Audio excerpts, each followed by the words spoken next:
গভীর রাতে ইমরান খানকে হাসপাতালে নিয়ে ভোরের আগেই ফের নেওয়া হলো কারাগারে। সড়কে হাজারো সমর্থক, ইমরান সুস্থ দাবি পাকিস্তান সরকারের।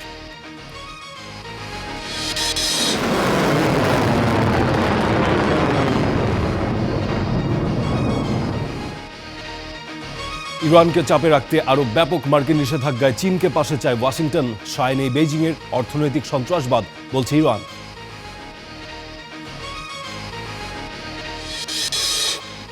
কলকাতার হোটেলে অগ্নিকাণ্ডে নিহতদের মরদেহ দেশে ফিরতে পারে আগামীকাল। পাসপোর্ট হারিয়ে গেছে এমন বাংলাদেশিদের ট্রাভেল পাস দেবে উপহাইকমিশন।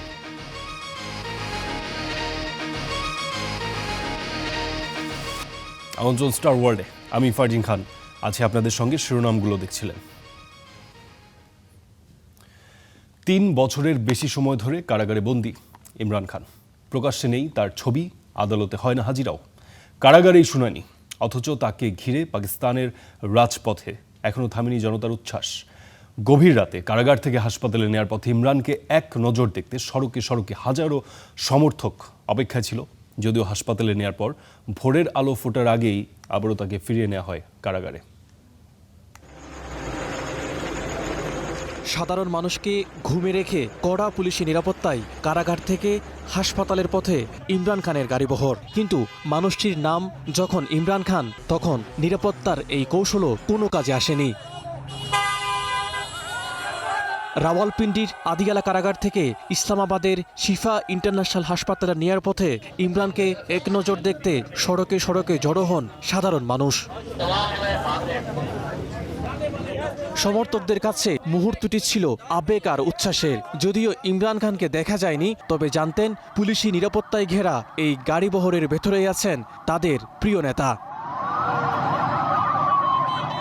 ইরান যুক্তরাষ্ট্রের যুদ্ধের সমঝোতায় মধ্যস্থতা করে বিশ্বজুড়ে সুনাম কুড়ালেও ইমরান খান ইস্যুতে নিজ দেশেই তীব্র সমালোচনার মুখে শাহবাজ শরীফ সরকার। জনপ্রিয় সাবেক প্রধানমন্ত্রীকে 3 বছরের বেশি সময় ধরে কারাবন্দী রাখায় সমালোচনার তীর সেনাপ্রধান ফিল্ড মার্শাল আসিফ মুনিরের দিকেও।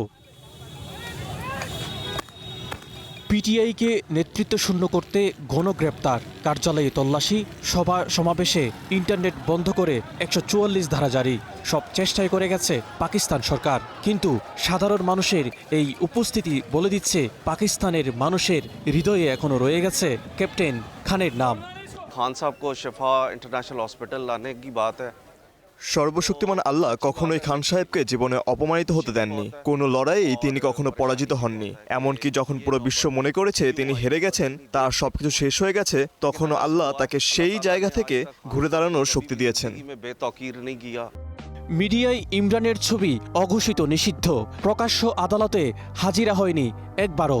কারাগারের ভেতরে চলছে বিতর্কিত মামলার শুনানি। অথচ পর্দার আড়ালে রেখেও জনমনে তার প্রভাব মুছে ফেলতে পারেনি কেউ। গভীর রাতে জনতার এই স্রোত অন্তত সেই বার্তাই দেয়। এদিকে পাকিস্তানের তথ্যমন্ত্রী আতাউল্লাহ তারারের দাবি, ইমরান খানের শারীরিক অবস্থা ভালো হওয়ায় হাসপাতাল থেকে তাকে আবারও কারাগারে পাঠানো হয়েছে। সমালোচকরা বলছে ইমরানের জনপ্রিয়তাকে ভয় পেয়েই এমন সিদ্ধান্ত নিয়েছে সরকার। মাজিদ শাহরিয়ার, স্টার নিউজ। ক্রিকেটার থেকে পাকিস্তানের রাজনীতিতে তুমুল জনপ্রিয় নেতা হয়ে ওঠা ইমরান খান 2018 সালে প্রধানমন্ত্রী হন। এর 4 বছরের মাথায় অনাস্থা ভোটে ক্ষমতাচ্যুত হন তিনি। বদলে যায় রাজনৈতিক বাস্তবতা। একের পর এক মামলা, গ্রেফতার আর দীর্ঘ কারাবাসে এখন বন্দী সাবেক এই প্রধানমন্ত্রী।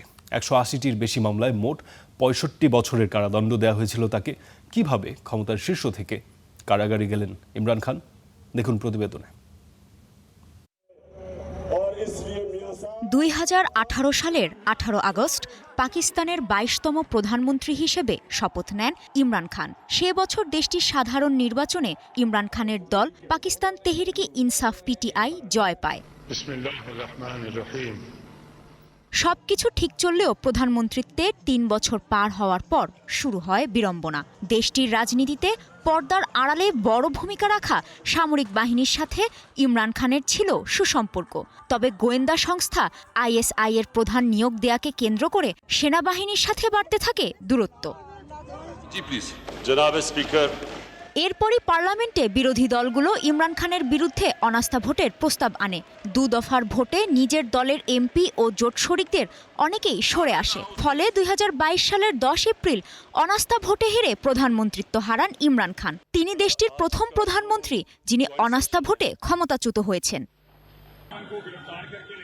এরপর থেকেই শুরু হয় ইমরান খানের বিরুদ্ধে একের পর এক মামলা।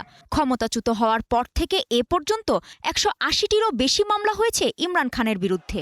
এর মধ্যে সবচেয়ে গুরুতর হিসেবে দেখা হয় সরকারি উপহার অবৈধভাবে বিক্রি ও মূল্য গোপন করার অভিযোগে দায়ের করা তোষাখানা মামলা। এই মামলায় এখন পর্যন্ত সর্বোচ্চ 17 বছরের কারাদণ্ড হয়েছে সাবেক এই প্রধানমন্ত্রীর। পিটিআই এর মতে ইমরান খানকে সব মিলিয়ে মোট 65 বছরের কারাদণ্ড দিয়েছে আদালত। তবে এরই মধ্যে বেআইনি বিয়ে ও রাষ্ট্রীয় গোপন নথি ফাঁসের মামলা থেকে তাকে 2024 সালে বেকসুর খালাস করা হয়। ফলে সাজার মেয়াদ এখন কিছুটা কমে এসেছে। কাজে শাহরিন, স্টার নিউজ। পাকিস্তানের সামরিক নেতৃত্বের সঙ্গে সমঝোতার ইঙ্গিত দিয়েছে পিটিআই। কারাগারে থাকা সাবেক প্রধানমন্ত্রী ইমরান খানকে হাসপাতালে ভর্তি করাতে সুপ্রিম কোর্টের নির্দেশের পর এই কথা জানিয়েছেন দলটির শীর্ষ নেতা। ইমরানকে মুক্তি দিলে কি সংকট কমবে, নাকি আরও শক্তিশালী রাজনৈতিক প্রতীক হয়ে ফিরবেন তিনি? এই প্রশ্ন এখন রাজনৈতিক মহলে। পাকিস্তানের শাসক গোষ্ঠীর জন্য ইমরান খান এখন যেন এক অসম্ভব সমীকরণ। তাকে বন্দী রাখলে তিনি রাজনৈতিক প্রতীকে পরিণত হচ্ছেন, আর তাকে ছেড়ে দিলে ফিরতে পারেন আরও শক্তিশালী হয়ে। 73 বছর বয়সী ইমরান খানকে শিফা ইন্টারন্যাশনাল হাসপাতালে নেওয়া, নিজস্ব চিকিৎসককে মেডিকেল বোর্ডে রাখা এবং পরিবারের সঙ্গে যোগাযোগের সুযোগ দেওয়ার নির্দেশ দিয়েছেন সুপ্রিম কোর্ট। স্বাভাবিক ব্যবস্থায় যা মৌলিক অধিকার, সেটি এখন বড় রাজনৈতিক হিসাব নিকাশের বিষয় হয়ে দাঁড়িয়েছে। রয়টার্সকে দেয়া সাক্ষাৎকারে সামরিক বাহিনীর সঙ্গে সমঝোতার দরজা খোলা রাখেন পিটিআই মুখপাত্র জুলফিকার বুখারী। ইমরান খান আগামীকাল মুক্তি পেলেও দেশের ক্ষতি হয় এমন কিছু করবেন না। সামরিক নেতৃত্বের সঙ্গে সংঘাতে না গিয়ে দেশের স্বার্থে নিজের কষ্ট নিয়ন্ত্রণ করতে হবে, নিজের যন্ত্রণা গিলে ফেলতে হবে। You do everything in your power, you control your own hurt, you curb your own pain. সমঝোতার ইঙ্গিত দিলেও আন্দোলন থেকে সরে আসছে না ইমরানের দল পিটিআই। 27 সেপ্টেম্বর দেশ জুড়ে বড় সমাবেশের প্রস্তুতি চলছে। নেতাকর্মীরা বলছেন ইমরানকে রাজনীতি থেকে দূরে রাখাই ছিল লক্ষ্য, কিন্তু বন্দী ইমরানই এখন আরও বড় রাজনৈতিক প্রতীকে পরিণত হয়েছেন। ফিল্ড মার্শাল যদি মনে করেন যথেষ্ট হয়েছে, এখন দেশের জন্য নিরাময়ের হাত বাড়ানো দরকার, তাহলে আমার বিশ্বাস 24 ঘন্টার মধ্যেই সব রাজনৈতিক বন্দী মুক্তি পেতে পারেন।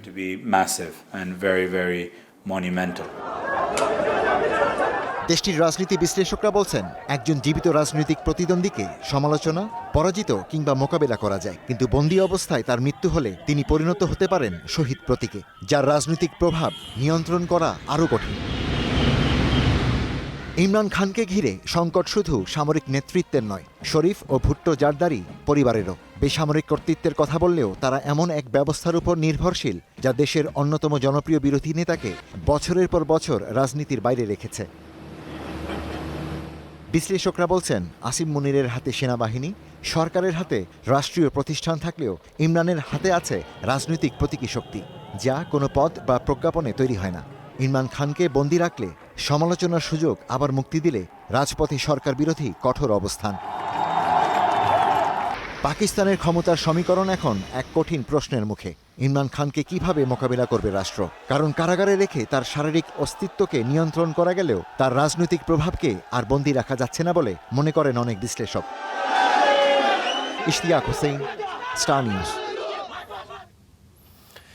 ইরানকে চাপে রাখতে যুক্তরাষ্ট্রের অর্থনৈতিক নিষেধাজ্ঞায় চীন সহ অন্য দেশগুলোকেও পাশে চায় ওয়াশিংটন। তবে মার্কিন এই পদক্ষেপে সায় নেই বেইজিংয়ের, উল্টো করেছে সমালোচনা। এদিকে এসব নিষেধাজ্ঞাকে সরাসরি অর্থনৈতিক সন্ত্রাসবাদ বলে আখ্যা দিয়েছে ইরান। দেশটির দাবি নিজেদের সংকট আড়াল করতেই নিষেধাজ্ঞাকে হাতিয়ার বানাচ্ছে যুক্তরাষ্ট্র।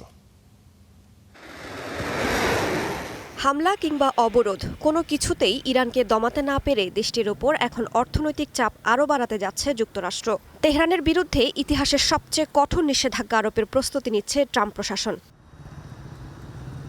ইরানের বিরুদ্ধে নিষেধাজ্ঞার বিষয়ে মার্কিন অর্থমন্ত্রী স্কট বেজেন্টের সাম্প্রতিক বক্তব্যটি ছিল বেশ শক্ত। ইরানের ওপর এটা জোড়া আঘাত। আমাদের নৌ অবরোধ কার্যকর আছে। এবার আমরা ইতিহাসের সবচেয়ে কঠোর নিষেধাজ্ঞা আরোপ করতে যাচ্ছি। এদিকে ইরান যুদ্ধ এখন নতুন পর্যায়ে পৌঁছেছে বলে দাবি করেছেন মার্কিন ভাইস প্রেসিডেন্ট জেডি ভ্যান্স। তার মুখেও একই সুর। বলেন, বড় ধরনের সামরিক অভিযানের পরিবর্তে অর্থনৈতিক চাপকেই কার্যকর হাতিয়ার হিসেবে দেখছে ট্রাম্প প্রশাসন। আর এই চাপ কার্যকর করতে ইরানের অন্যতম বড় তেল ক্রেতা চীন সহ অন্য দেশগুলোর সহযোগিতা চেয়েছে যুক্তরাষ্ট্র। তবে ওয়াশিংটনের এই উদ্যোগে সায় দেয়নি বেইজিং। অতিরিক্ত নিষেধাজ্ঞা চলমান বিরোধ সমাধানের বদলে সংঘাত আরও বাড়াবে বলে সতর্কবার্তা দিয়েছে চীন। যুক্তরাষ্ট্রের অর্থনৈতিক নিষেধাজ্ঞার নিন্দা জানিয়েছে ইরানও। একে সরাসরি অর্থনৈতিক সন্ত্রাসবাদ আখ্যা দিয়েছেন ইরানি পররাষ্ট্রমন্ত্রী আব্বাস আরাকচি।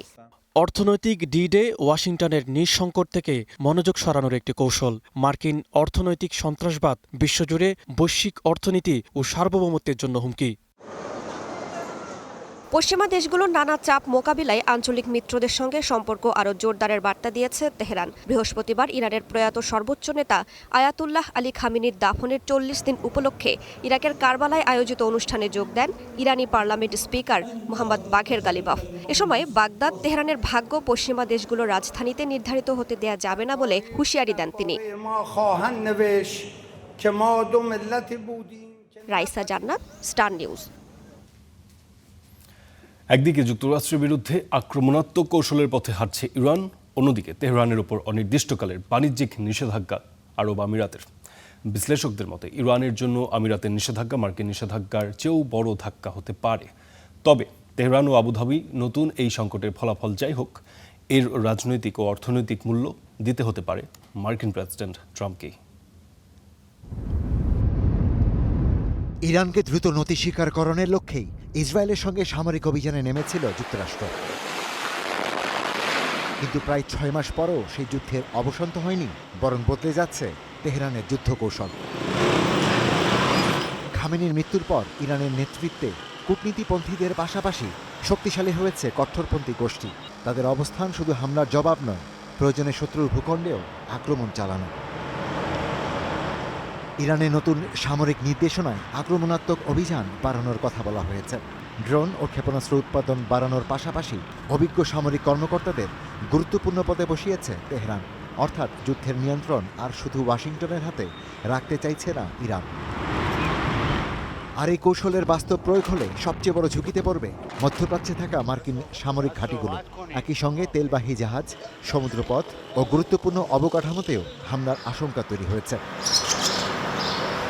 এর মধ্যেই নতুন চাপ তৈরি করেছে সংযুক্ত আরব আমিরাত। ইরানের বিরুদ্ধে 2টি ব্যালিস্টিক ক্ষেপণাস্ত্র ছোড়ার অভিযোগ তুলে তেহরানের সঙ্গে সব ধরনের বাণিজ্যিক ও আর্থিক লেনদেন অনির্দিষ্টকালের জন্য বন্ধ ঘোষণা করেছে আবুধাবি। ইরান অবশ্য অভিযোগ অস্বীকার করে এটিকে যুক্তরাষ্ট্র ইসরায়েলের ফলস ফ্ল্যাগ অপারেশন বলে দাবি করেছে। তবে বিশ্লেষকদের চোখে আমিরাতের সিদ্ধান্তের গুরুত্ব অনেক বেশি। 2023 সালে দুই দেশের আনুষ্ঠানিক পণ্য বাণিজ্যের পরিমাণ ছিল প্রায় $620 কোটি। ফলে একদিকে যুদ্ধ চালিয়ে যাওয়ার সামরিক প্রস্তুতি, অন্যদিকে অর্থনৈতিক অবরোধ। দুই চাপই বাড়ছে তেহরানের উপর। আবার যুদ্ধ যত দীর্ঘ হচ্ছে ততই বাড়ছে যুক্তরাষ্ট্রের ভিতরের অর্থনৈতিক চাপও। জ্বালানির দাম ও নিত্যপণ্যের ব্যয় বাড়ায় ক্ষুব্ধ মার্কিন জনমত। বিশ্লেষকদের আশঙ্কা, ইরান যুদ্ধ এখন ট্রাম্পের জন্য শুধু সামরিক নয়, বড় রাজনৈতিক বোঝাও হয়ে উঠতে পারে। কারণ যুদ্ধ থামাতে না পারলে এর মূল্য দিতে হতে পারে আগামী মধ্যবর্তী নির্বাচনে। Ishtiaq Hossain, star news. অধিকৃত পশ্চিম তীরের উগ্র ইসরায়েলি অবৈধ বসতি স্থাপনকারীদের সতর্ক করেছে যুক্তরাষ্ট্র। ইসরায়েলে নিযুক্ত মার্কিন রাষ্ট্রদূত মাইক হাকাবি বলেছেন, ফিলিস্তিনি আমেরিকানদের সম্পত্তি দখল করা থেকে তাদের বিরত থাকতে হবে। এই ধরনের আচরণকে ঈশ্বরের আইনের লঙ্ঘন হিসেবেও বর্ণনা করেছেন তিনি। হাকাবি বলেছেন, পশ্চিম তীরের কুচরা গ্রামে বাড়িঘর ঘেরাও করার ঘটনায় জড়িত বলে প্রমাণিত ইসরায়েলি বসতি স্থাপনকারীদের বিরুদ্ধে মার্কিন নিষেধাজ্ঞা আরোপ হতে পারে। গত 9 আগস্ট থেকে সেখানকার 3টি পরিবারকে টানা 2 সপ্তাহ ধরে অবরুদ্ধ করে রাখে উগ্রবাদী ইহুদিরা। 3 পরিবারের একটি হলো ফিলিস্তিনি আমেরিকান পরিবার। এই ঘটনায় জড়িতদের ইসরায়েলি সন্ত্রাসী বলেও মন্তব্য করেন Mike Huckabee.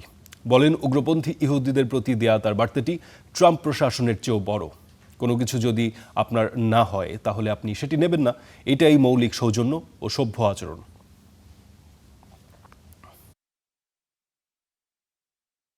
personnel that have gone the area of Kusra. আমরা যদি আমাদের বিশ্বাস ও ঐতিহ্যের প্রতি সত্যনিষ্ঠ থাকতে চাই তাহলে আমাদের স্বীকার করতে হবে কোনো কিছু যদি আপনার মালিকানাধীন না হয় তাহলে আপনি তা নেবেন না এবং তা পাওয়ার আকাঙ্ক্ষাও করবেন না। তাই কেউ যদি কোনো জমির মালিক হন তাহলে অন্য কেউ এসে সেটি দখল করলে সেটি গুরুতর লঙ্ঘন। শুধু মানুষের আইনের লঙ্ঘন নয়, এটি ঈশ্বরের আইনেরও লঙ্ঘন, আর এটিকে সেভাবেই নিন্দা করা উচিত। So if someone owns the Gaza সিটিতে ইসরায়েলি হামলায় ধ্বংস হওয়া ভবনের নিচ থেকে উদ্ধার করা হয়েছে 50 ফিলিস্তিনির মরদেহ। গাজার সিভিল ডিফেন্স জানিয়েছে সোয়াফিরি, বাতনিজি ও কারাম পরিবারের ধ্বংসস্তূপ হয়ে যাওয়া বাড়িগুলো থেকে সব মরদেহ উদ্ধার করা হয়। যুদ্ধে স্বজন হারানো লিন কারাম জানিয়েছেন প্রায় 3 বছর ধরে ধ্বংসস্তূপের নিচে চাপা পড়ে থাকা তার মা, বোন ও ভাইয়ের মরদেহ অবশেষে উদ্ধার হওয়ায় তিনি তাদের উপযুক্ত মর্যাদায় শেষ বিদায় জানাতে পেরেছেন। গাজা সিভিল ডিফেন্সের মুখপাত্র মাহমুদ বাসাল জানিয়েছেন গত 50 দিনে 17টি ঘরবাড়ি থেকে অন্তত 180টি মরদেহ উদ্ধার করা হয়েছে। তবে পুরো গাজা জুড়ে এখনও 8,000-এর বেশি মানুষ ধ্বংসস্তূপের নিচে চাপা পড়ে আছেন, যাদের উদ্ধারে বিপুল প্রচেষ্টা ও সরঞ্জামের প্রয়োজন।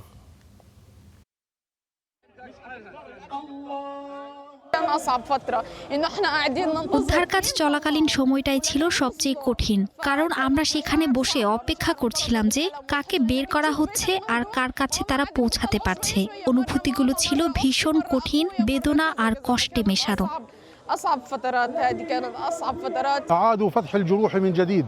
আড়াই বছর অপেক্ষার পর তারা আমাদের সেই পুরনো ক্ষতগুলোকে নতুন করে আবার তাজা করে দিল। এটি আমাদের জন্য তীব্র যন্ত্রণা ও কষ্টের। কলকাতার নিউ মার্কেটের ভয়াবহ অগ্নিকাণ্ডের ঘটনায় প্রাণ হারানো বাংলাদেশিদের মরদেহ দেশে ফিরতে পারে আগামীকাল।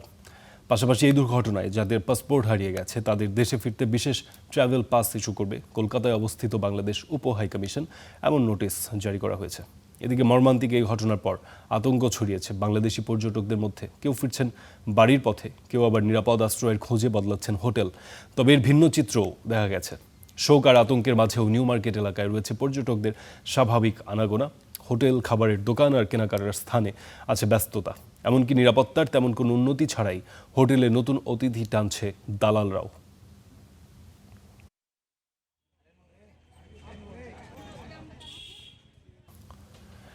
এবার মার্কিন ইতিহাস কিভাবে উপস্থাপন করা হবে তা নিয়ে দেশটির স্মিথসোনিয়াম জাদুঘরের সঙ্গে নতুন সংঘাতে জড়িয়েছে ডোনাল্ড ট্রাম্প প্রশাসন। হোয়াইট হাউসের অভিযোগ, দাসপ্রথা, বর্ণ বৈষম্য ও আদিবাসীদের ওপর নিপীড়নের মতো বিষয়কে অতিরিক্ত গুরুত্ব দিয়ে আমেরিকান অর্জন ও গৌরব আড়াল করা হচ্ছে। সম্প্রতি প্রকাশিত সেভিং আমেরিকান স্টোরি প্রতিবেদনে জাদুঘরটির বিরুদ্ধে আমেরিকা বিরোধী দৃষ্টিভঙ্গি ছড়ানোর অভিযোগ আনা হয়। এর প্রতিবাদে ইতিহাসবিদরা বলছেন ট্রাম্প প্রশাসন রাজনৈতিক উদ্দেশ্যে ইতিহাস পুনর্লিখনের চেষ্টা করছে। তবে রক্ষণশীলদের দাবি, তারা ইতিহাস মুছে ফেলতে নয়, বরং বিতর্কিত অধ্যায়গুলোকে আমেরিকার সামগ্রিক ইতিহাসের প্রেক্ষাপটে তুলে ধরতে চায়। কাস্টমস, উন্নয়ন ও স্বাস্থ্য খাতে 4টি গুরুত্বপূর্ণ চুক্তি ও সমঝোতা স্মারক সই করেছে মিশর ও কাতার। কাতারের প্রধানমন্ত্রী শেখ মোহাম্মদ বিন আব্দুল রহমান আল থানির কায়রো সফরে এসব সমঝোতা সই হয়।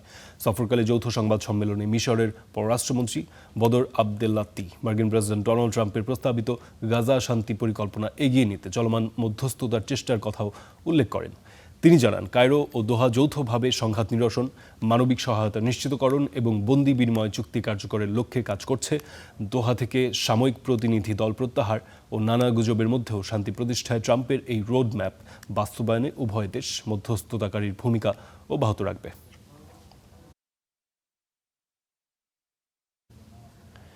যুক্তরাষ্ট্র থেকে বহিষ্কৃত 20 অভিবাসীকে আনুষ্ঠানিকভাবে গ্রহণ করল আফ্রিকার দেশ লাইবেরিয়া, যারা মূলত তৃতীয় কোনো দেশের নাগরিক।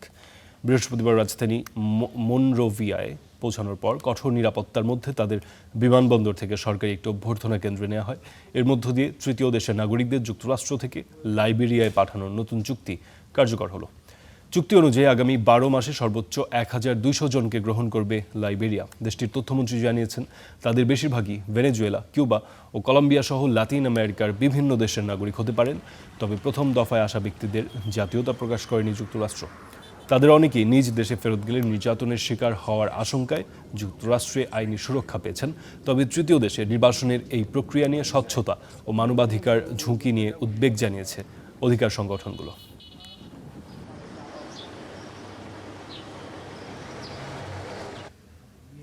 স্পেনের সিউতায় আশ্রয়হীন হাজারো অভিবাসীর জন্য এবার অস্থায়ী আশ্রয় কেন্দ্র বানাচ্ছে সরকার। মানবিক সংকট সামাল দিতে 1800 জনকে এসব কেন্দ্রে নেওয়ার উদ্যোগ নিয়েছে মাদ্রিদ। গত 30 ও 31 জুলাই সীমান্ত অতিক্রম করে মরক্কো থেকে প্রায় 72,000 মানুষ সিউতায় ঢুকে পড়ে। তাদের বেশিরভাগ ফিরে গেলেও এখনও কয়েক হাজার মানুষ রয়ে গেছেন স্পেনের শহরটিতে। যারা ফিরে যাননি তাদের মধ্যে অনেক অভিভাবকহীন শিশুও রয়েছে, যাদেরকে হুট করে নির্বাসিত করা যাচ্ছে না। আশ্রয়ের অভাবে তাদের রাত কাটছে রাস্তায়, সমুদ্র সৈকতে কিংবা জঙ্গলে।